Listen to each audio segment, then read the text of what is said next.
প্রিয় নবী জিবরাইল আলাইহিস সালামের দিকে তাকালেন। জিবরাইল বুঝতে পারলেন আর এই দরবারে কোনোদিন হয়তো আমার আর আশা হবে না। আমি বহুবার দরবারে মোস্তফাতে বার্তা নিয়ে, ওহী নিয়ে, সংবাদ নিয়ে আসছি। এই দরজা দিয়ে আমি বহুবার এসেছি, আর হয়তো এই দরজা আমার জন্য বন্ধ হয়ে গেল, কোনোদিন আর হয়তো আমার আর আশা হবে না। নবীজি বললেন, জিবরাইল বিধান কি রকম? জিবরাইল বলেন, হ্যাঁ ইয়া রাসূলুল্লাহ, বিধান আপনার জন্য এরকম, তবে আপনার মালিক, আপনার মেহবুব, আপনার মাশুক, আমার রব, আপনি নবীর দিদারে আগ্রহী হয়ে আছে।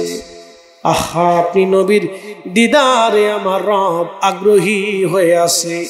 আল্লাহ চায় আপনি চলে যান। আপনার মালিক, আপনার রব আপনার দিদারে আগ্রহী হয়ে আছে। আপনি নবীর দিদারে আগ্রহী হয়ে আছে। আপনি নবীর দিদারে আগ্রহী হয়ে আছে। আপনি নবীর দিদারে আমার রব আগ্রহী হয়ে আছে। একবার জোরে বলা যাবে কি মারহাবা? প্রিয় নবী ডাক দিলেন, জিবরাইল, আজরাইল, আর দেরি না। আমার মালিক, আমার রব, আমার মাশুক, আমার মেহবুব, আমার আশাই, আমার অপেক্ষায় আগ্রহী। তাহলে আমি আর দুনিয়াতে থাকবো না, আমি আমার মাশুকের দিদারে চলে যেতে চাই। আমার মালিক আমার দিদারে যেহেতু আগ্রহী, আর আমি থাকবো না গো আজরাইল, চলো, আমাকে নিয়ে চলো। তোমার কাজ তুমি আঞ্জাম দাও, তোমার হুকুম তুমি পালন করো হে আজরাইল। হযরতে মেহবুব আলা নবী দুনিয়ার ধরাধাম থেকে আজরাইল আলাইহিস সালাম পরম যত্ন করে, অতি সম্মান আর আদরের সাথে হাজার হাজার ফেরেশতা বেষ্টিত মহাসম্মান আর ইজ্জত দিয়ে তার রসুলকে আমার আল্লাহ তার দরবারে ইলাহিতে নিয়ে চলে গেলেন। পবিত্র জেসেম মোবারক হুজরা শরীফের মধ্যে, আল্লাহর নবীজির জেসেম মোবারক হুজরা শরীফে আছে। সংবাদ বের হয়ে গেল, নবী নাই, দিদারে রবের আশায় নবী চলে গেছেন। আজ সারা মদিনাতে কান্নার রোল পড়ে গেল। মদিনা এমন হয়ে গেল, মদিনার ঘর ঘর থেকে কান্নার আওয়াজ আসতেছে। আম্মা জান্না হুজরা শরীফে জমায়েত হয়ে গেলেন। আম্মা জান্না কান্না করে, সাহাবীরা পাগলের মতো হয়ে গেলেন। হযরত ওমরের মতো সাহাবী দিশেহারা হয়ে তলোয়ার টেনে বের করে বলেন, হে মদিনার মানুষ, যদি বলো নবী মরে গেছে, তাহলে আমি ওমর তোমার দেহ থেকে গর্দান ফেলে দিব। পাগল হয়ে গেলেন। বিরহ বেদনা সহ্য করতে না পেরে হযরতে বেলাল এতটাই বিমর্ষ হয়ে গেলেন, জানিয়ে দিলেন, আমি আর আজান দিতে পারবো না গো, আমার পক্ষে আজান দেওয়ার সম্ভব না। আজান দিলে নবীজি আসতো, আহা, আমি আর আজান দিতে পারবো না, আমার সহ্য হবে না। ওই দিন থেকে আর কোনদিন নবীজির মসজিদে মুয়াজ্জিনে রাসূল বেলাল আর আজান দেন নাই। বিরহ বেদনা সহ্য করতে না পেরে সাহাবীরা পাগল পারা হয়ে গেলেন। সারা মদিনার শিশু বাচ্চা থেকে বৃদ্ধ পর্যন্ত একাধারে 3 দিন মদিনায় কারো বাড়ি রান্না হয় নাই, মদিনার কারো ঘরে চুলায় আগুন জ্বলে নাই। নবী নাই, নবী নাই। সাহাবীরা মানতেই পারতেছে না রাসূল আমাদের মাঝে নেই। নবী চলে যাবে দিদারে রবে ইলাহির দরবারে। সাহাবীরা পাগল পারা হয়ে গেলেন, কি করে নবী বিহনে মদিনায় তারা কাটাবে। রাসূল বিহনে, নবী বিহনে, রাসূল বিহনে, সাহাবীরা মদিনাতে কেমনে কাটাবে রে? সাহাবীরা পাগল পারা হয়ে গেলেন। নবীজির উট ছিল কাসওয়া, এই উটের পিঠে চড়ে নবী হিজরত করেছিলেন। এই উটের পিঠে চড়ে মক্কা বিজয় করেছিলেন। এই উটের পিঠে চড়ে তাবুকের জিহাদে গিয়েছিলেন। এই উটের পিঠে চড়ে মদিনার অলিগলি বহু দূর দূরান্ত পথ অতিক্রম করে নবীজি কালেমার দাওয়াত দিয়েছিলেন। প্রিয় নবী বলতেন, উট আমাকে ভালোবাসে, কাসোয়া আমি কাসোয়াকে ভালোবাসি। কিয়ামতের মাঠে আমি আমার কাসোয়ার পিঠে চড়ে কাসোয়াকে নিয়ে আমি নবী জান্নাতে চলে যাব। আমি নবী কাসোয়ার পিঠে চড়ে কাসোয়াকে নিয়ে জান্নাতে চলে যাব। এই কাসোয়া উট রসুল বিরহে নবী বিরহে পাগল পাড়া হয়ে কাসোয়া পাগল পাড়া হয়ে গেল। একটা প্রাণী বিরহ বেদনা সহ্য করতে না পেরে মানুষের মতো কান্না শুরু করে দিল। সে একাধারে 3 দিন কাসোয়ার কান্না কেউ বন্ধ করতে পারে নাই। সাহাবীরা কাসোয়ারে খাবার দিল, খাবার খায় না, পানি দিল, পানি খায় না। কাসোয়া শুধু কান্না করে, নবী নাই, বিরহ বেদনা। কাসোয়া কিভাবে বিরহ বেদনা সহ্য করবে? একটা প্রাণী নবীর বিরহ বেদনা সহ্য করতে না পেরে 3 দিন কান্না করার পরে এই কাসোয়া কুয়ার ভিতরে ঝাঁপিয়ে পড়ে আত্মহুতি দিয়ে দিল। দরবারে রবের এলাহির দরবারে চলে গেল। বিরহ বেদনা এত কঠিন, ইশকে রাসূল এত বড় কঠিন। দরবারে মুস্তাফার ইশক, দরবারে মুস্তাফার ইশক, ইশকে রাসূল দলিল দিয়ে হয় না, দলিল দিয়ে হয় না, দলিল দিয়ে হয় না, দলিল দিয়ে হয় না। অনেক লেখাপড়া জানলে ইশকে রাসূল হয় না, অনেক মেধা হলে ইশকে রাসূল হয় না, অনেক কোরআন হাদিস জানলেও ইশকে রাসূল হয় না। আল্লাহ যাকে কবুল করে তার কলিজার মধ্যে ইশকে রাসূল আল্লাহ দিয়ে দেয়। এটা এমন এক নিয়ামত, পৃথিবীর সব সম্পদ যদি এক পাশে হয়, ইশকে রাসূল যদি আরেক পাশে হয়, এটার মতো ওজন আর কিছু নাই। আল্লামা ইকবাল লিখেছেন, মগজ করা রোহে ঈমান জানে দিন, হস্তে হব্বে রহমাতুল লিল আলামিন, হস্তে হব্বে রহমাতুল লিল আলামিন। কোরআনের মগজ বলো, ঈমানের রূহ বলো, ধর্মের প্রাণ বলো, সবকিছুর মূল নবীজির ভালোবাসা। আমার পীর ও মুর্শিদ বলতেন, বাবারে, রাসূলের মহব্বত যার অন্তরে বেশি তার ঈমান বেশি। যার অন্তরে আল্লাহর হাবিবের মহব্বত নাই, তার ঈমান বলে কোনো সম্পদ নাই, সে সরাসরি বেঈমান। এই জন্য বহু মানুষ কালমা পড়নে বলা হলেও বেঈমান হয়ে কবরে চলে যাবে, শুধু ইশকে রাসূল না থাকার জন্যে। পটিয়ার মুসলমান কাসোয়া উট পাগল পারা হয়ে বিরহ বেদনা সহ্য করতে না পারে চলে গেল। সাহাবীরা পাগল পারা হয়ে গেল। একমাত্র হযরত আবু বকর তিনি স্থির ছিলেন, কারণ তিনি মুরব্বী। তিনি ব্যতীত সব সাহাবী পাগলের মতো হয়ে গেলেন। নবী নাই, কি করে সহ্য করা যায়? কেমনে মানি? রাসূল নাই। আহা, 3 দিন পর্যন্ত মদিনায় কোনো বাড়ি রান্না হয় নাই, খাওয়া দাওয়া হয় নাই। এমনকি তারিখের মধ্যে এসেছে মদিনার ছোট্ট ছোট্ট বাচ্চারা পর্যন্ত খাওয়া দাওয়া ছেড়ে দিল। মদিনার ছোট্ট কোলের শিশুর বাচ্চা পর্যন্ত বিরহ বেদনা সহ্য করতে না পারে মায়ের স্তনের দুধ খাওয়া বন্ধ করে দিল।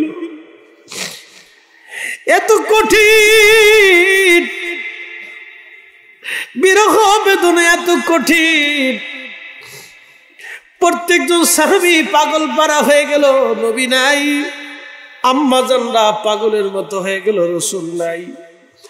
নবী বিহনে আমরা কি করে হুজরায় কাটাবো? কিতাবের মধ্যে আসছে, আম্মা জান আয়েশা সিদ্দিকার সামনে যখন সাহাবীরা ভালো ভালো খাবার এনে দিতেন, তিনি সামনে খাবারগুলি নিয়ে বসতেন। ঠিক এমন সময় আম্মা জান চোখের পানি ফেলে ফেলে কাঁদতেন। সাহাবীরা জিজ্ঞেস করলো, মা আপনি কাঁদেন কেন? আম্মা জান বলতেন, সাহাবীরা রে, তোমরা আমার সামনে ভালো খাবার দিয়েছো, এমন দিন গেছে আমার নবীর ঘরের চুলায় আগুন জ্বলে নাই। আমি রাসূলকে নিয়ে না খেয়ে থাকছি, কতদিন একটা খেজুর খেয়ে আমাদের জীবন পার হয়েছে। আমি সেই দিনের স্মৃতিগুলি মনে করে কাঁদি। আমি দরবারে মুস্তাফার স্মৃতিগুলি মনে করে কাঁদি গো সাহাবীরা রে। আহা, সাহাবীরা পাগল পরা হয়ে গেলেন, রাসূল নাই কেমনে তারা মানবেন? এইভাবে প্রত্যেকজন সাহাবী পাগলের মতো হয়ে গেলেন। শেষ পর্যন্ত হযরত বেলাল মুয়াজ্জিনে রাসূল বরদাস্ত করতে পারেন নাই, বিরহ বেদনা সহ্য করতে না পেরে মদিনা থেকে চলে যাওয়ার সিদ্ধান্ত নিলেন। কারণ দেখবেন কিছু কিছু সন্তান আছে মারা যাওয়ার পরে মা দেখবেন মা বাবার সন্তানের কবরের পাশে দাঁড়ায় থাকে, সন্তানের কবর দেখে দেখে মা কাঁদে, সন্তানের খাটের পাশে বসে মা কাঁদে, সন্তানের পোশাক ধরে ধরে মা কাঁদে। কারণ এটা বিরহ বেদনা, মা সহ্য করতে পারে নাই। সন্তান মা থেকে জুদা হয়েছে, মা বরদাস্ত করতে পারে নাই, সন্তান কি করে আমার থেকে জুদা হয়? ঠিক সাহাবীরা পাগল পানা, হযরত বেলাল পাগল পড়া হয়ে গেলেন। নবী নাই, কি করে মদিনার মধ্যে আমি থাকবো? তিনি সিদ্ধান্ত নিলেন সিরিয়াত চলে যাবেন। ইমাম জাইলানী নাসবুর রায়ার মধ্যে লেখেন হযরতে বেলাল রাদিয়াল্লাহু আনহু ছোট গাঁঠুরি বেঁধে মাল সামানা বেঁধে আবু বকরের সামনে দাঁড়াইলেন, হুজুর বিদায় দিয়ে দেন, আমি চলে যাব, মদিনায় আর থাকবো না। কেন রে বেলাল, তোমাকে না বললাম মদিনায় তুমি মসজিদে নববীতে আযান দাও? হযরত বেলাল ডেকে বললেন, আবু বকর রে, তুমি আমাকে কিনেছিলা, গোলামি থেকে আজাদ করেছিলা, নিজের জন্য না ইসলামের জন্য বলে দ্বীনের জন্য। হযরত বেলাল বলেন, আবু বকর তাহলে আমার উপরে জোর করবেন না, আমি চলে যাব, বিরহ বেদনা আমার সহ্য হয় না, নবীজির রওজা শরীফ দেখলাম আর সহ্য হয় না, আমি বরদাস্ত করতে পারি না, ধৈর্য ধরতে পারি না। চলে গেলেন বেলাল।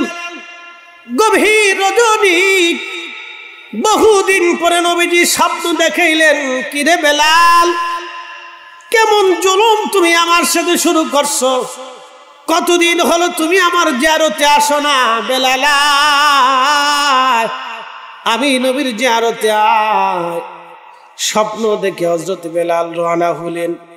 সুদূর সিরিয়ার দামেস্ক থেকে বের হয়ে মদিনাতুল মুনাওয়ারাতে এসে তাহাজ্জুদের ওয়াক্ত নবীজির রওজা মুবারকের পাশে বসলেন।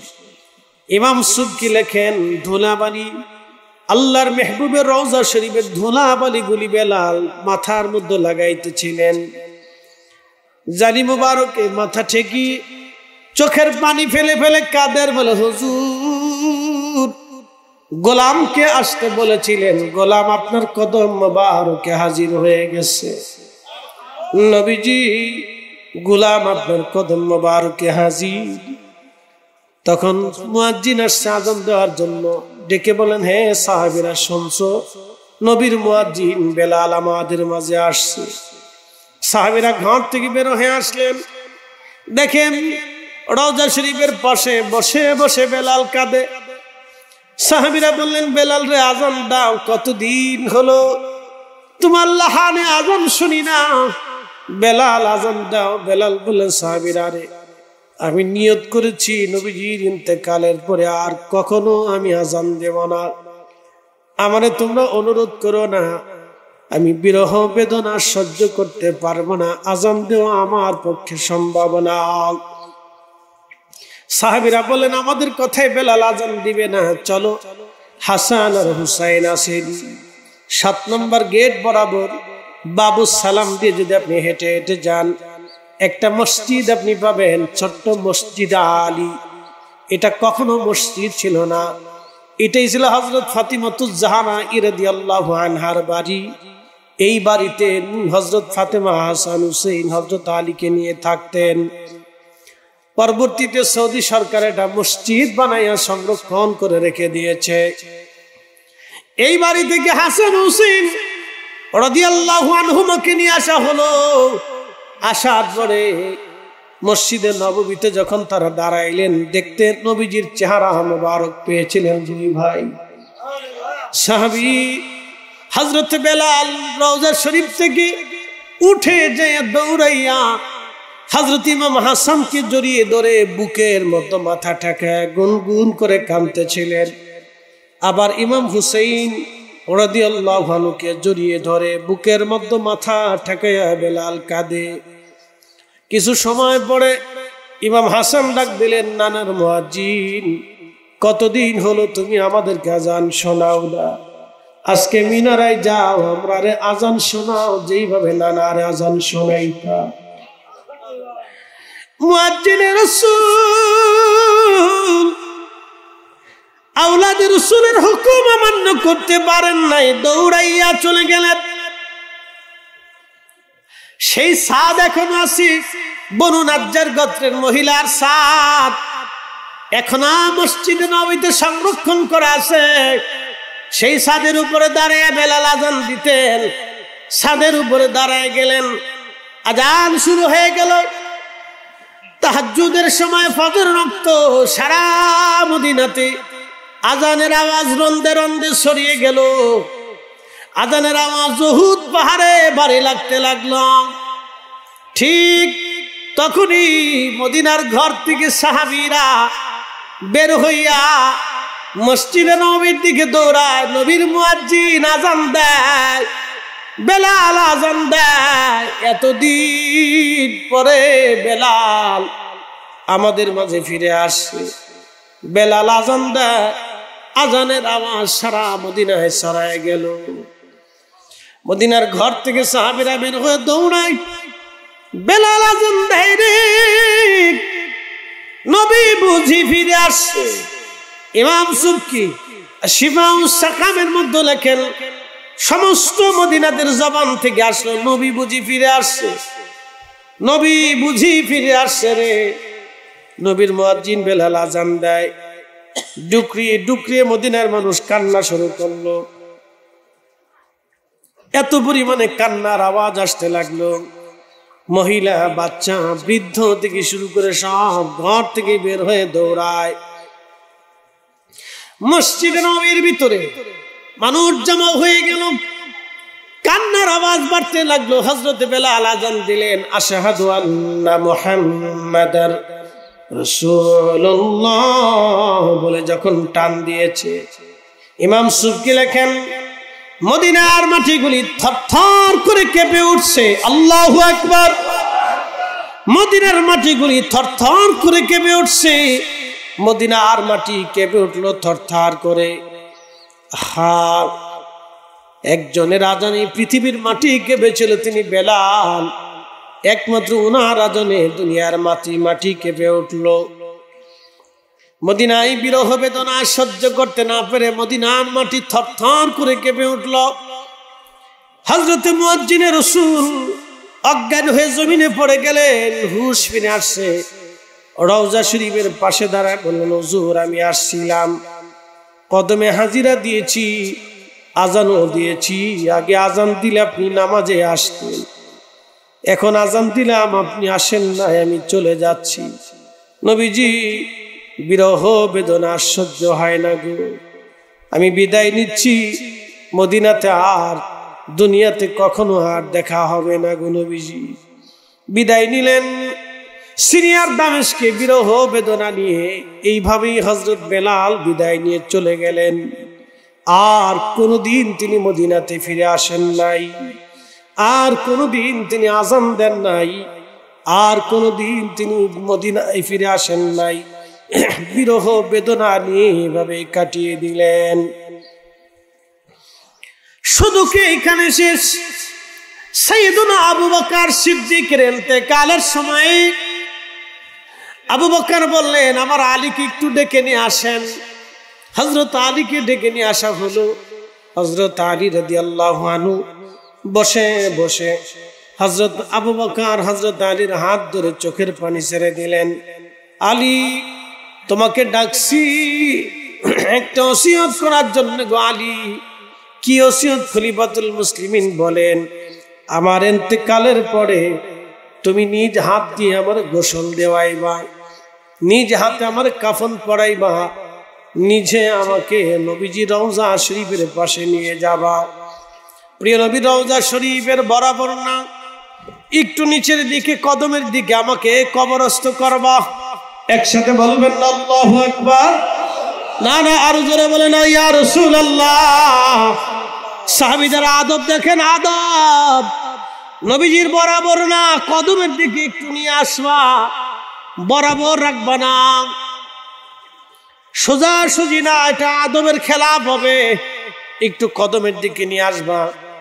হযরতে আবু বকর বলেন, ও আলী রে, রওজা শরীফের পাশে যাইয়া আগে সালাম দিবা। যদি সালামের জবাব আসে তুমি অনুমতি চাবা আমাকে প্রিয় নবীর কদমের পাশে দাফনের জন্য। যদি অনুমতি আসে, আরে আলী আমাকে রওজা শরীফের পাশে রাখবা। অনুমতি যদি না আসে আমাকে জান্নাতুল বাকিতে দাফন করবা।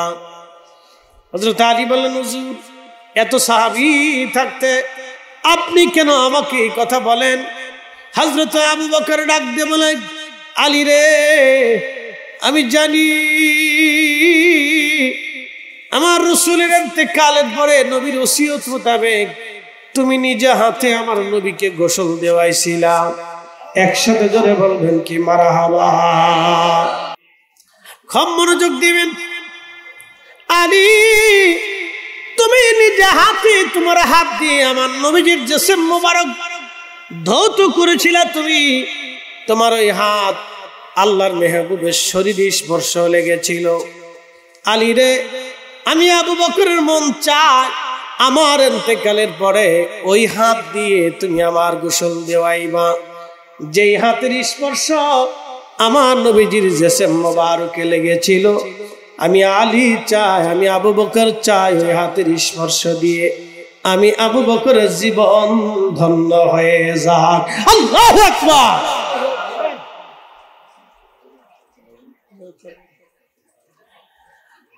আপনি একটু বুঝেন তো, ইশকে রাসূলের সীমানা কত কত চমৎকার ছিল তাদের।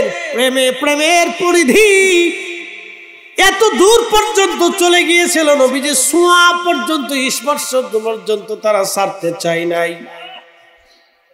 তাদের ভিতরে কত প্রেম ছিল তাদের মধ্যে, তাদের ভিতরে ইশকে রাসূল কত পরিমাণে ছিল।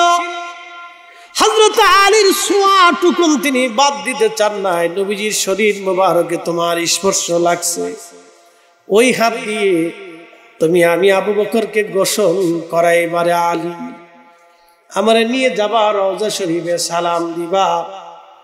যদি প্রথমবার সালামের জবাব আসে তাহলে বুঝবা আমার উপরে নবী রাজি আছে।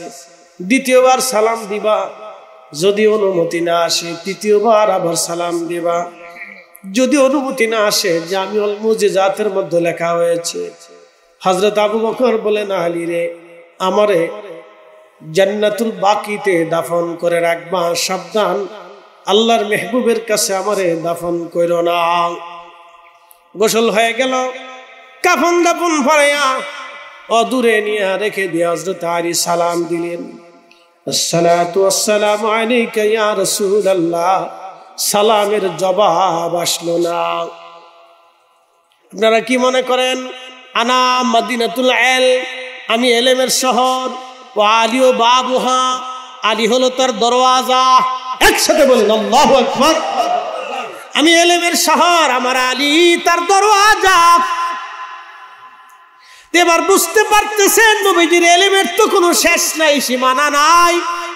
ওই এলেমের দরজা হলো হযরত আলী। তিনি সালাম দিলেন, জবাব আসবে তিনি তো জানবেন, অন্য কে আর জানবে?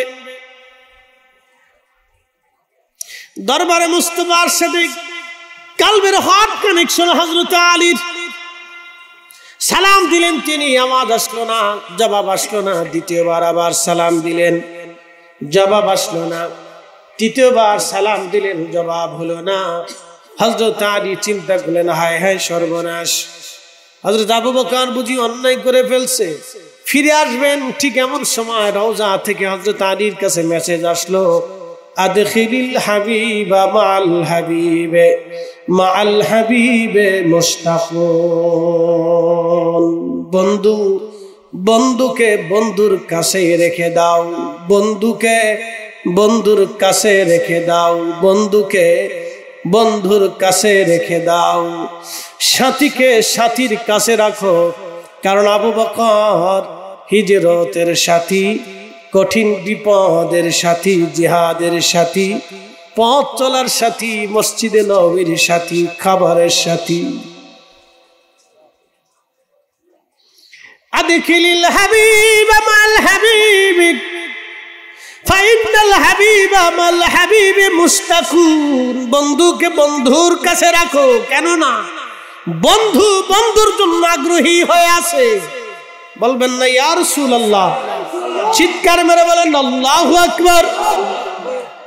হ্যাঁ, সাহাবীদের প্রেমের নিদর্শন কত সুন্দর, দরবারে মুস্তাফার ইশকে রাসূল কত চমৎকার ছিল তাদের, ইশকে রাসূলের নমুনা কত সুন্দর ছিল তাদের। হযরত আবু বকরকে দাফন করা হলো, পাশে আরেকটু জায়গা রাখা হলো আম্মা জান আয়েশা সিদ্দিকার জন্য। তিনি বলেন এই জায়গাটুকু আমার জন্য বরাদ্দ, আমি নবীর কাছেই থাকতে চাই। আম্মা জান নিজের জন্য জায়গা বরাদ্দ করলেন। হযরত ওমর রাদিয়াল্লাহু আনহুর পেটের মধ্যে ছুরি মারা হলো। ছুরি মারার কারণে পেটের ভিতর থেকে ভুঁড়িগুলি বের হয়ে আসলো, কাপড় দিয়ে পেঁচিয়ে রাখা হয়েছে। তখন তার অপারেশন ছিল না, রক্তক্ষরণ হলো 3 দিন। হযরত ওমর দুর্বল হয়ে গেলেন। ছেলে আব্দুল্লাহ ইবনে ওমরকে ডাক দিয়ে বলেন, বেটারে, ছেলে আমার আব্দুল্লাহ ইবনে ওমর রাদিয়াল্লাহু আনহু নবীর সাহাবী ছিলেন, অনেক বড় মুহাদ্দিস এবং মুফতি সাহাবী ছিলেন তিনি। আব্দুল্লাহ ইবনে ওমরকে বললেন, ছেলে আমার তো সময় শেষ, আমি শহীদ হতে চলেছি, তুমি একটু আম্মা জানের কাছে যাও, উম্মাহাতুল মুমিনিন আয়েশা সিদ্দিকা রাদিয়াল্লাহু আনহার কাছে যাও। ছেলে আমার, আম্মা জানের কাছে দাঁড়াইয়া তুমি বলবা, খাত্তাবের বেটা ওমর আপনাকে সালাম দিয়েছেন, খাত্তাবের বেটা ওমর আপনাকে সালাম দিয়েছেন এবং আপনার খেদমতে ওই জায়গাটুকু নবীজির কদমে ভিক্ষা চেয়েছেন, যেই জায়গাটুকু আপনি আপনার নিজের জন্য বরাদ্দ করেছেন, ও জায়গাটুকু হযরত ওমর আপনার কাছে ভিক্ষা চায়। সাবধান বেটা, ছেলে আমার, আম্মা জানের কাছে দাঁড়ায় কিন্তু বলবি না খলিফাতুল মুসলিমিন, এই শব্দ কিন্তু উচ্চারণ করবি না, বলবি খাত্তাবের বেটা ওমর। আম্মা জানের দরজার পাশে দাঁড়িয়ে গেলেন হযরত আব্দুল্লাহ ইবনে ওমর, সালাম আরজ করে দাঁড়িয়ে দাঁড়িয়ে কাঁদতে লাগলেন। হযরত আম্মা জান আয়েশা বললেন, আব্দুল্লাহ কাঁদো কেন? বলে, আম্মা জান, আমার আব্বা জান আপনার খেদমতে আমাকে পাঠিয়েছেন, বলেছেন খাত্তাবের বেটা ওমর আপনি আম্মা জানের কাছে একটু জায়গা বরাদ্দ চায়, ভিক্ষা চায়, যে জায়গাটুকুন আপনি আল্লাহর মেহবুবের কদমের পাশে আপনার নিজের জন্য বরাদ্দ রেখেছিলেন, আপনি যদি এজাজত দেন তাহলে খাত্তাবের বেটা ওমর ওইখানে আপনার নিজের জন্য কবর দেখতে চায়। আপনি যদি অনুমতি দেন, যদি জায়গাটুকু ওমরের জন্য ভিক্ষা দেন, বরাদ্দ দেন। হযরত আম্মা জান কেঁদে ফেললেন, আহা, নিজের জন্য যে জায়গাটুকুন রেখেছিলাম, ঠিক আছে, আমি হযরত ওমরের জন্য এই জায়গাটুকুন আমি আমার নিজের জায়গাটুকুন ওমরকে দিয়ে দিলাম। কত বিনয়ে, কত বিনয়ে খলিফাতুল মুসলিমিন আম্মা জানের কাছে বিনয়ের সাথে জায়গা ভিক্ষা চেয়েছে। হযরত জিবরিল আমিন আমার রাসূল কারীমের দরবারে আসলেন, মেহবুবে আলার দরবারে আসলেন। যদি কোনোদিন মদিনাতে যান, রওজা শরীফ আপনি দেখবেন, যেখানে রওজা শরীফ, এই রওজা শরীফ ছিল আল্লাহর নবীজির হুজরা মোবারক। কিবলামুখী হয়ে রওজা শরীফের বাম পাশে আপনি একটা দরজা দেখবেন, এই দরজাকে বলা হয় বাবে জিবরাইল।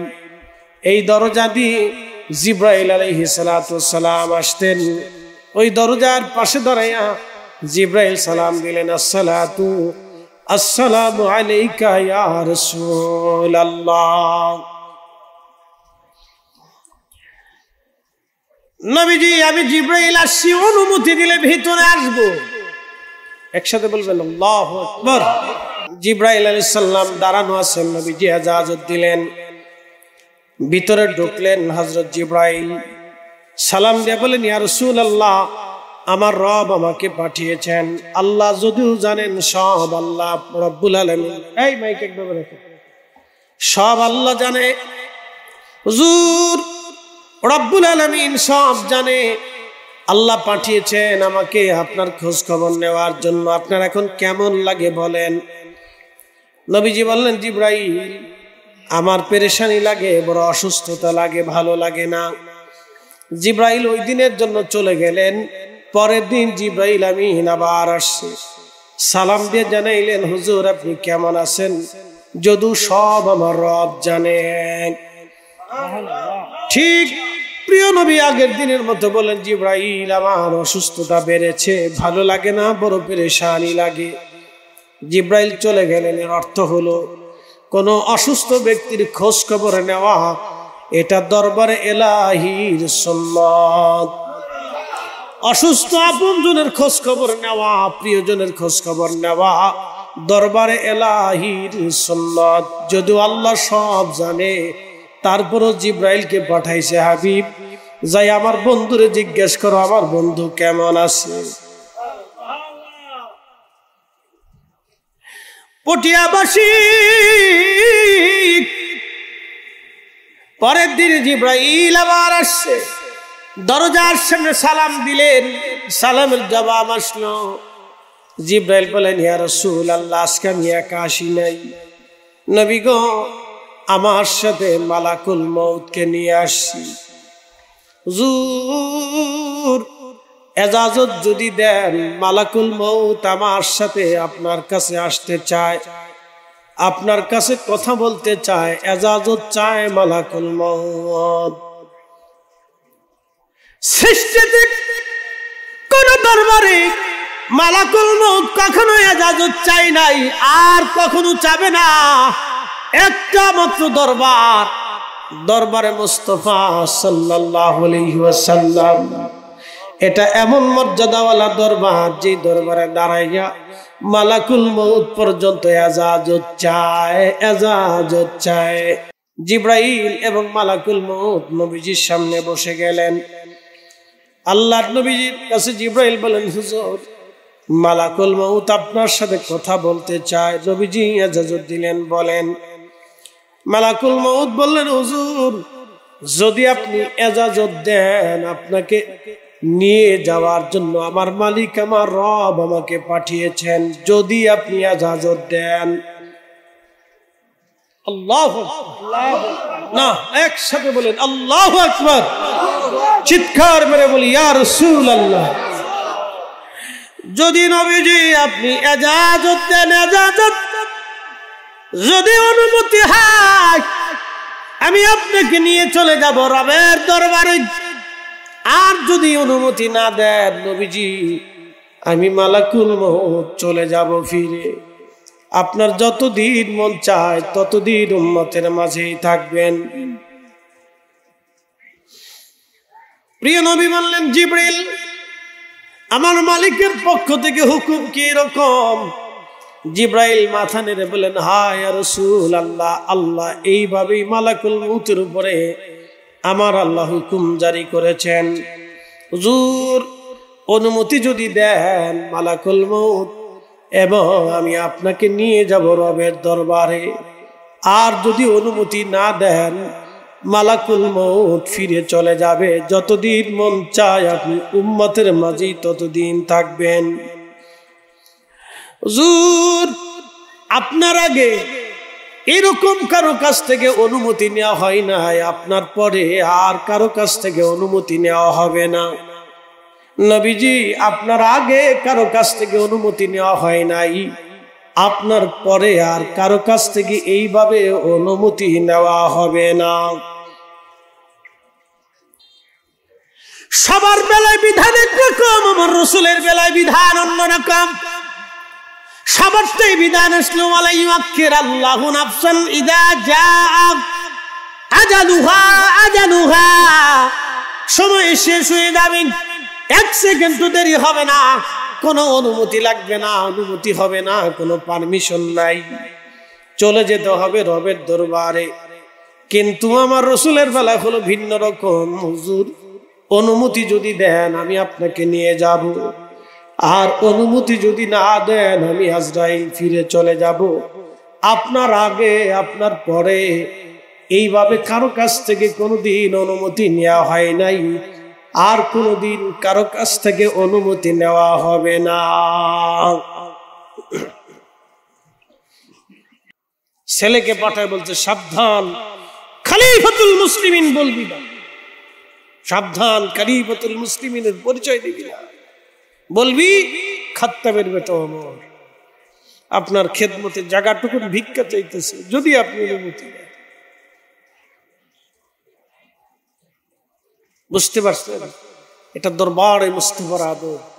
প্রত্যেক সাহাবী এইভাবে রাসূল করিম সাল্লাল্লাহু আলাইহি সাল্লামকে ভালোবাসতেন, হৃদয়ের গভীর থেকে তাকে তাজিম করতেন, তাজিম করতেন, ভয় পাইতেন, ভয় পাইতেন রাসূল করিমের বারগাহকে ভয় পাইতেন। আর প্রেমের আশায় নেশায় পাগল পানা থাকতেন নবীর দরবারের মহব্বতে। নিজের দিলকে, জিন্দেগিকে, জীবনকে তারা উজাড় করে দিয়েছেন। আর আমরা বিতর্ক করি, দলিল খুঁজি, বেদাতের ফতোয়া মারতেছি। এই বেটা, ও রাসূল দুনিয়াতে আসছে, আমি খুশি হব না তো খুশি কে হবে? ওনার মহব্বতে আমি মাহফিল দিব না তো মাহফিল কে দিবে? জিন্দেগি যতদিন থাকবে রাসূলের ইশকে মাহফিল মিলাদুন নবী ততদিন চলবে। কথা বলেন ঠিক না বেঠে?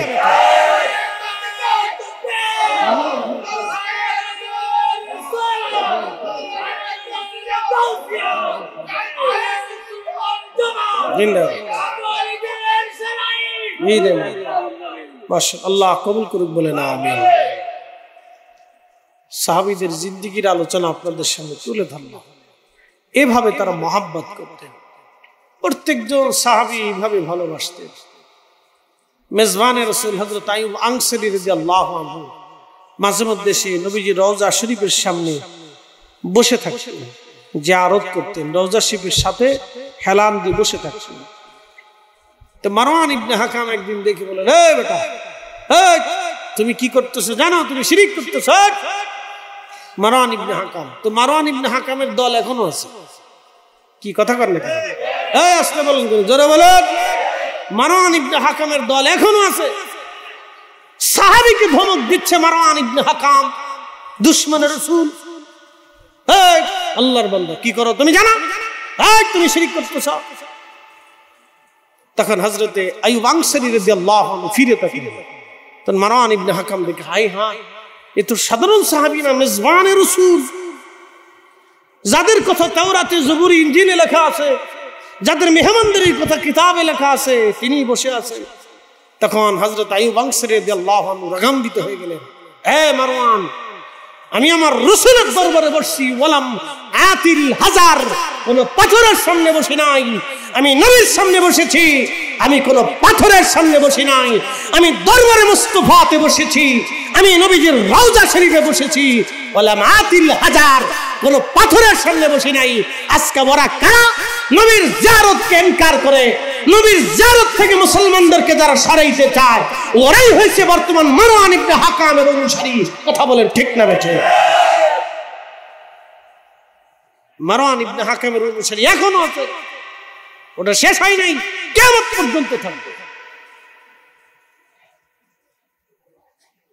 এই জন্য হক বেহক আপনাকে বুঝে কবরে যাওয়া জরুরি। অবশ্যই তো চলে যাবেন ওনার কাছে, সেই রবের কাছে যিনি আসমান সৃষ্টি করে অসংখ্য নক্ষত্র দিয়ে আর সূর্য চাঁদ দিয়ে সাজিয়ে রেখেছেন। না চাইতেই তিনি বৃষ্টি দেন। ফিরে তো ওনার কাছে যেতেই হবে, ওনার কাছে যেহেতু যেতেই হবে, অতএব মেহেশরে আল্লাহ রসুলের সামনে দাঁড়াইতে হবে, হাউজে কাউসারে নবীজির সামনে দাঁড়াইতে হবে, মিজানের সামনে রসুলের সামনে দাঁড়াইতে হবে, ফুলসিরাতের ঘাটে রসুল কারীমের সামনে দাঁড়াইতে হবে, কবরে রসুলের সামনে দাঁড়াইতেই হবে। অতএব আপনাকে নবীজির সামনে দাঁড়াইতে হবে, জান্নাতে গেলেও আল্লাহর মেহবুবের সামনে দাঁড়াইতে হবে। আপনাকে ডান হাত বাম হাতে আমলনামা দেওয়ার সময় মেহবুব আলা নবীর সামনে দাঁড়াইতে হবে।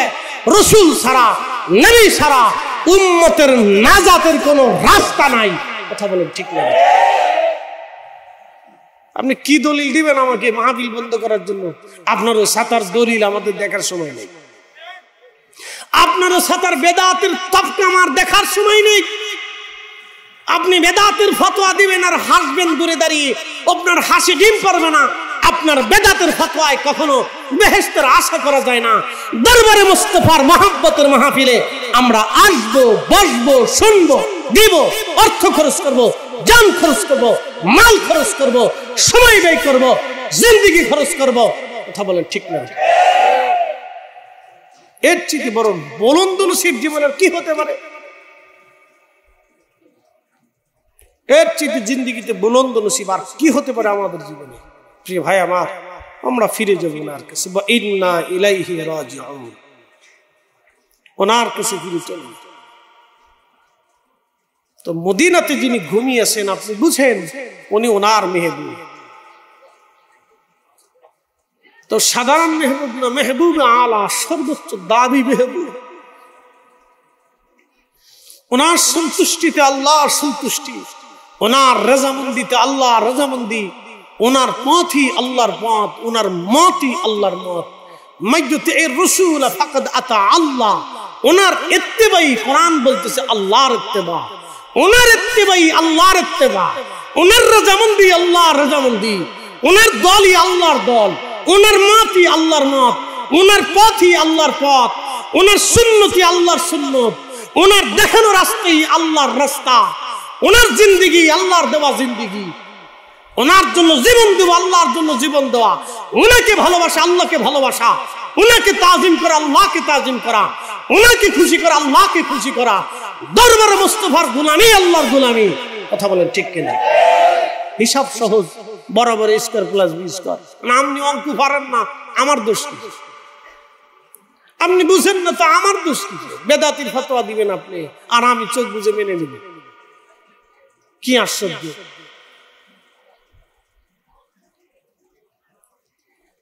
প্রিয় ভাই আমার, আল্লাহ আমাদেরকে সেই পথে পরিচালিত করুন যে পথে আশিক রাসূলরা ঘুমাই গেছে। মাকালের ফল দেখতে ভালো, উপরে লাল নীল ভিতরে কালো। মাকালের ফল দেখছেন না? দেখেন না? চট্টগ্রামের মানুষ মাকাল ফল চিনে না। আমি বুঝাই, আমাদের বাগানে একটা ফল ছিল মাকাল ফল, আমাদের অঞ্চলে পাওয়া যায়। দেখতে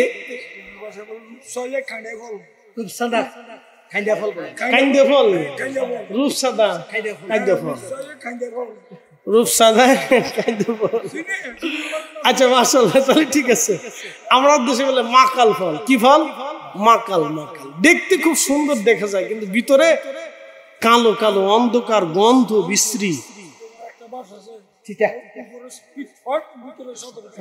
উপরে ফিটফাট, ভিতরে সতর্কা। মাকালের ফল দেখতে ভালো, উপরে লাল নীল ভিতরে কালো। ওরে সারা জীবন এমনি গেল দয়াল, সারা জীবন এমনি গেল, খাইতে আমরা পারলাম না। যার ভিতরে নাই রাসূলের প্রেম, তার সাথে ভাব কইর না। যার ভিতরে নাই রাসূলের প্রেম, তার সাথে ভাব রাইখো না। তো তাজিমে রাসূল, ইশকে রাসূল যার ভিতরে নাই, তার এই বডিটা শ্বাস শূন্য, নূরবিহীন দেহ, নূরবিহীন। আচ্ছা বলেন তো, এই মানুষের জীবনে কি দাম আছে? আমার এই আত্মার কি দাম আছে? পৃথিবীতে বহু আত্মা, যেটা সনাতনী আত্মা, যে আত্মা সনাতনী, যে রুহু সনাতনী, সে প্রতিমার সামনে সেজদায় পড়ে থাকে। সে পাথরকে পূজা দেয়, গাছকে পূজা দেয়, সূর্যকে পূজা দেয়, তাকে বলে তুমি আমার ভগবান। যিনি খ্রিস্টান আত্মা, তিনি ক্রুশ বানিয়ে হযরত ঈসা রুহুল্লাহকে খোদা বানিয়ে, খোদার পুত্র বানিয়ে তাকে সেজদা দেয়, পূজা অর্চনা করে। যিনি মাজুসি, তিনি আগুনকে জ্বালিয়ে সামনে আগুনকে বলে তুমি আমার খোদা, এই আত্মা আগুনকে পূজা করে। যিনি শিখ, তিনি গুরু দ্বারা নির্মাণ করে গুরু নানককে সামনে নিয়ে সেজদা দিয়ে বলে, তুমি আমার খোদা, তুমি সবকিছু দাও। যিনি বুদ্ধ, তিনি বুদ্ধের মূর্তি নির্মাণ করে বুদ্ধকে সামনে নিয়ে সেজদায় পড়ে বলে, বুদ্ধ ভগবান তুমি আমার সব। এটা সেই আত্মা যে বুদ্ধকে ভগবান বানিয়ে ফেলছে। এরকম আত্মা পৃথিবীতে 600 কোটি, যারা আল্লাহকে আল্লাহ বলে মানে না, রসুলকে রসুল বলে মানে না।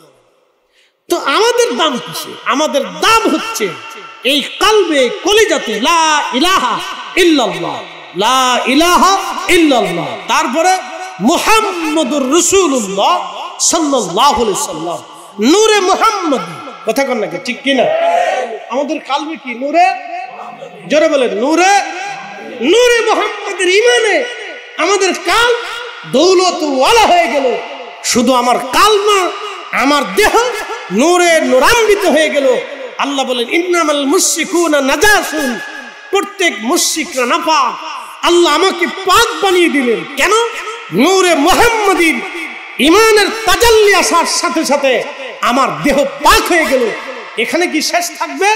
যখন ইশকে রাসূল দি আপনার কলিজা ভরে গেল, তখন এই আত্মার সাধারণ আত্মা থাকে না, এই রূহ আর সাধারণ রূহ থাকে না। এই রূহের দাম আল্লাহর কাছে এত বেশি হয়ে যায়, আল্লাহ এই রূহকে মেহবুব বানায় না, যে তুই আমার মেহবুবকে ভালোবাসিস, আমি আল্লাহ তোকে ভালোবাসি। ইহবিবকুমুল্লাহ, ইহবিবকুমুল্লাহ, আমি আল্লাহ তোকে ভালোবাসি। যেহেতু তুই আমার রাসূলকে ভালোবাসিস, সেজন্য আমি আল্লাহ তোকে ভালোবাসি। একসাথে বলবেন না মারহাবা? আর একটু জোরে হবে মারহাবা। আল্লাহ ভালোবাসি, আল্লাহ ভালোবাসি। এর চেয়ে বড় সার্টিফিকেট আর কি? কুলিং কুনতুম তুহিব্বুনাল্লাহ, আমাকে ভালোবাসতে চাও, ফাত্তাবিউনি, বলে দেন, সেজন্য আপনার ইত্তেবা, ইকরাম, তাজিম, মোহাম্মত দিয়ে সেজন্য উজালা হয়ে যায়। এরপর আল্লাহ কি বলেন? ইহবিবকুমুল্লাহ, যদি হয় তো আমি আল্লাহ তাকে ভালোবাসি, আমি আল্লাহ তাকে ভালোবাসি। আল্লাহ সার্টিফিকেট দিয়ে দেয়। এই জন্য প্রিয় উপস্থিতি আমার, এই গভীর কথাগুলি আপনাদের হৃদয়ঙ্গম করাটাই আমাদের জন্য অত্যন্ত জরুরি। ডান বাম তাকানোর সুযোগ নাই। পৃথিবীতে অলিরা আসছেন, অলিরাই জমিনে দিন আমাদেরকে দিয়ে গেছে। আউলিয়া কেরামের মতো এত সুন্দর জীবন ব্যবস্থা, এত চমৎকার শিক্ষা আর কেউ পৃথিবীতে ছড়াতে পারে নাই। সারা দুনিয়াতে আউলিয়া কেরাম এসেছিলেন। আপনাদের এই চট্টগ্রাম ইসলাম আজকের না, 1450 বছর আগের ইসলাম এই চট্টগ্রামে। বলে হুজুর এটা কেমন? সাদ বিন আবি ওয়াক্কাস রাদিয়াল্লাহু তাআলা আনহু আসলেন এই চট্টগ্রামে, সাথে আরো 3 জন সাহাবী নিয়ে। তিনারা চলে গেলেন এখান থেকে দাওয়াত দিতে দিতে দিতে দিতে সমুদ্রের পার হয়ে, সুদূর সমুদ্রের মাঝখান দিয়ে মালাক্কা প্রণালী হয়ে চলে গেলেন তিনি চীন। চীনের সেই গুয়াংজুতে হযরত সাদ বিন আবি ওয়াক্কাস রাদিয়াল্লাহু আনহুর মাজার হয়ে গেল। আল্লাহু আকবার, একসাথে বলবেন আল্লাহু আকবার। তার 100 বছর পরে আসলেন হযরত বাইজিদ বুস্তামি রাহমাতুল্লাহ আলাইহি। তার 100 বছর পরে আসলেন হযরত বদর শাহ আউলিয়া রাহমাতুল্লাহ আলাইহি। একসাথে বলবেন না মারহাবা। তো চট্টগ্রামের ইসলাম মূলত 2-1 বছরের না, এটা 1000 বছরের প্রাচীন ইসলাম। একবারে সাহাবায়ে কেরামের জমানা থেকে ইসলাম এদেশে উকি মেরেছে। আজকের কথা না তো, বহুদিন আগে এই চট্টগ্রাম হয়ে, এই আরাকান হয়ে, একেবারে আপনার মায়ানমার হয়ে, তারপরে ফিলিপাইন্স হয়ে, ব্রুনাই হয়ে, ইন্দোনেশিয়া দিয়ে, মালয়েশিয়া দিয়ে, চীন হয়ে সাগরবর্তী এলাকাগুলিতে কালেমার দাওয়াত পৌঁছাইলেন। আশ্চর্য হলাম, মালয়েশিয়াতে গাউসিয়া কমিটির মাহফিল শেষ করে আমাকে নিয়ে যাওয়া হলো সেই সুদূর মালাক্কা প্রণালীর সাগরের মাঝখানে একটি ছোট্ট দ্বীপে পোলাও বুসারে। যাওয়ার পরে দেখি হুজুর গাউসে পাক বড় পীর মহিউদ্দিন আব্দুল কাদের জিলানী আল হাসানী আল হুসাইনী রাহিমাহুল্লাহের কলিজার টুকরা সন্তান আওলাদ রাসূল সুলতানুল আরিফিন শেখ ইসমাইল বগদাদি আল হাসানী আল হুসাইনী রাহিমাহুল্লাহ এখানে ঘুমাই রয়েছে। সুবহানাল্লাহ, জিয়ারতে নবীর শান্তি আসলো। কি চমৎকার! প্রত্যেক জুমাতে, প্রত্যেক রবিবারে ছুটির দিনে হাজার হাজার মানুষ তার জিয়ারত করার জন্য যায়। হাজার হাজার মানুষ জিয়ারতে যায় জুমার দিনে। পুরা অঞ্চল মানুষের সয়লাভ হয়ে যায় জিয়ারত করার জন্য। ওই 15 বছরের একটা দ্বীপের ভিতরে থেকে মালয়েশিয়া, ইন্দোনেশিয়া, ব্রুনাই, ফিলিপাইন্স থেকে শুরু করে বিরাট অঞ্চলগুলিতে কালেমার দাওয়াত ছড়িয়ে দিলেন। এ মিয়া, আমরা তো গানের মধ্যে বলি ওলি আল্লাহর বাংলাদেশ। আমি বলি ওলি আল্লাহর বাংলাদেশ না, তামাম দুনিয়া ওলি আল্লাহ। কথা বলেন না কেন? জোরে বলেন। তামাম দুনিয়া ওলি, তামাম দুনিয়া, বাংলাদেশ না, তামাম দুনিয়া ওলি, সারা পৃথিবী ওলি। এখানে মহান আল্লাহর ওলি ঘুমিয়েছে। চাইনিজরা এখানে হোটেল বানিয়েছে। মালয়েশিয়ান সরকার এই দ্বীপকে যারা খুব চমৎকার, আপনি গেলে এখান থেকে আসতে মন চাবে না। সাগরের পরিশুদ্ধ হাওয়া আসতেছে, গাছ গাছালি, ছোট্ট দ্বীপের মতো চমৎকার পরিবেশ, মনে হবে না যে ফিরে চলে আসি, এত সুন্দর জায়গা। তো মালয়েশিয়ান সরকার এটা ইজারা দিয়ে দিল চাইনিজদেরকে। কেন? চাইনিজরা এখানে হোটেল মোটেল 5 স্টার 3 স্টার বিনোদন কেন্দ্র বানায়। তা আপনি বুঝতেই পারতেছেন চাইনিজদের বিনোদন কেন্দ্রে এখানে নেশা হবে, মদ্যপান হবে, জানা হবে, বেহায়াপনা হবে, আরো কত কিছু। তো নিকৃষ্ট একটা আড্ডাখানা তৈরি করার জন্য গান বাজনা হবে, দ্বীপ ইজারা হয়ে গেল। ইজারা হয়ে যাওয়ার পর উদ্ভাবন হয়ে গেল, সবকিছু নির্মাণ, আমি নিজে দেখে আসছি, সব পরিত্যক্ত হয়ে রয়েছে। ইজারা হয়ে গেল, সব কমপ্লিট। আল্লাহর কি অপার মহিমা, কুদরত! সাগরের পানির স্তর নিচের দিকে চলে গেছে। একসাথে আল্লাহু আকবার বলবেন না? না শরম পাইতেছেন আপনারা? না, জোরে বলেন। আল্লাহ আসেনি? আল্লাহর ওলি আসেনি? আছে, এখনো আছে। বিশ্বাস না করলে আমার কি করার আছে? না বুঝেন তো কিছু করার নেই। সাগরের পানির স্তর নিচে চলে গেল, পাইপ লাইন বন্ধ হয়ে গেল, পানি আসে না। ইঞ্জিনিয়াররা বহু চেষ্টা করলো, কাজ হয় না। রাত্রিবেলা মালয়েশিয়ার যিনি বাদশা ছিলেন, ডক্টর মাহাতির মোহাম্মদের সময় স্বপ্ন দেখেছে। হযরত আওলাদ রাসূল স্বপ্ন দেখলেন, হে বাদশা সুলতান, আমি নবীর আওলাদ এখানে ঘুমিয়েছি। একসাথে বলবেন আল্লাহু আকবার। আমি রাসূলের আওলাদ এখানে ঘুমিয়েছি, এখান থেকে বেহায়াপনা ছাড়া আমি যেখানে ঘুমানো এখানে বেহায়াপনা হতে পারে না। পরের দিন স্বপ্ন দেখার পরে দ্রুত গতিতে স্টপ করে দিলেন, সমস্ত কর্মসূচি বন্ধ হয়ে গেল।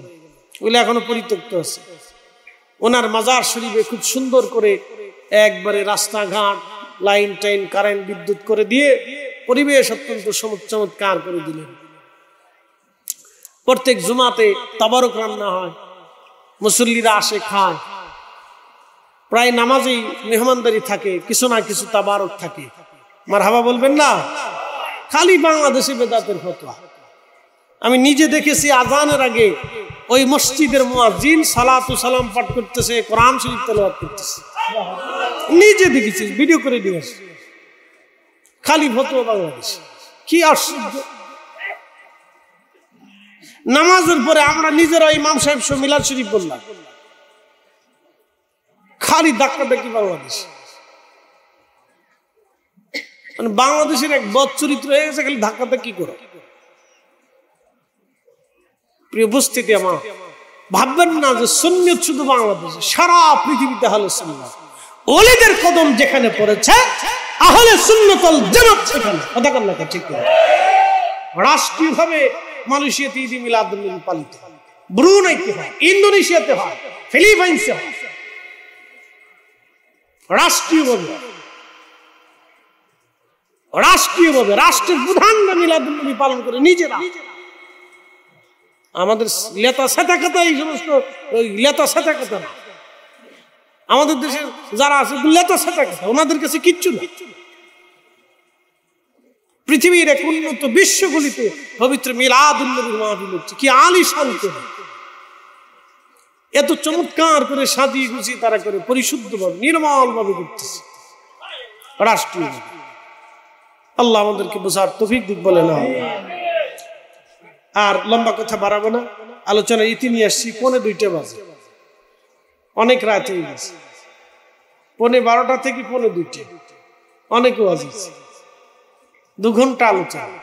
আল্লাহ 2 ঘন্টার আলোচনা আমাদেরকে আমল তৌফিক নসিব করেন, বলেন আমিন। কথা বাড়াবো না। আজকের সম্মানিত অতিথিবৃন্দ আছেন, তেনারা দোয়া করবেন, তেনারা আপনাদেরকে নিয়ে দোয়া করবেন। আমার জন্য দোয়ার দরখাস্ত নিয়ে আমি বিদায় নিব। কালকে বহু দূরে ছিলাম, আমি জানি প্রেমে পাগল সে তো মদিনা, প্রেমানলে পুরে মরি, প্রেমানলে পুরে মরি ওহে রব্বা। আমি জানি প্রেমে পাগল সে তো মদিনা, सबसे आला आला हमारा नबी, सबसे आला आला हमारा नबी, सबसे भाला आला हमारा नबी, अपने मौला का प्यारा हमारा नबी, दोनों आलम का दूल्हा हमारा नबी, सबसे आला आला हमारा नबी, सबसे भाला आला हमारा नबी। একটু চিন্তা করেন তো, একটু ভাবেন, যিনি ফেরেশতাদের সাইয়্যিদ, তিনি আসছেন দরবারে মুস্তাফার দরজার সামনে দাঁড়াইয়া তিনি ভিতরে ঢোকার ইজাজত চান। এই দরবার কত দামি দরবার না, আসতে হয়ে গেল না, জোরে বলেন। এই দরবার কত দামি দরবার, অথচ লামাযহাবী আহলে হাদিস তারা বলতেছে তুমি মদিনায় যাইয়া কি করবা, মদিনাতে আছে কি? আরে মদিনা ছাড়া উম্মতের জিন্দেগির তো কিছুই নাই, ঈমান নাই, ইয়াকিন নাই, কালেমা নাই, দ্বীন নাই, ধর্ম নাই। কথা বলেন ঠিক না বেঠিক? মদিনা ছাড়া মুসলমানের আছে কি? মদিনা ছাড়া মুসলমানের আছে কি? দরবারে মুস্তাফা ছাড়া মুসলমানের আছে কি? কিচ্ছু নাই। কত সুকৌশলে সূক্ষ্মভাবে মুসলমানের ব্রেন নষ্ট করে দিয়ে তাদেরকে পরিকল্পিতভাবে দুনিয়া থেকে বেঈমান বানায় কবরে পাঠানো হচ্ছে। পরে উপস্থিতি হাজির, খুব মনোযোগের সাথে কথাগুলি শুনবেন। সবসে আওলা আলা सबसे भाला आला अपने मौला का प्यारा हमारा नबी, अपने मौला का प्यारा हमारा नबी, दोनों आलम का दूल्हा हमारा नबी, सबसे आला आला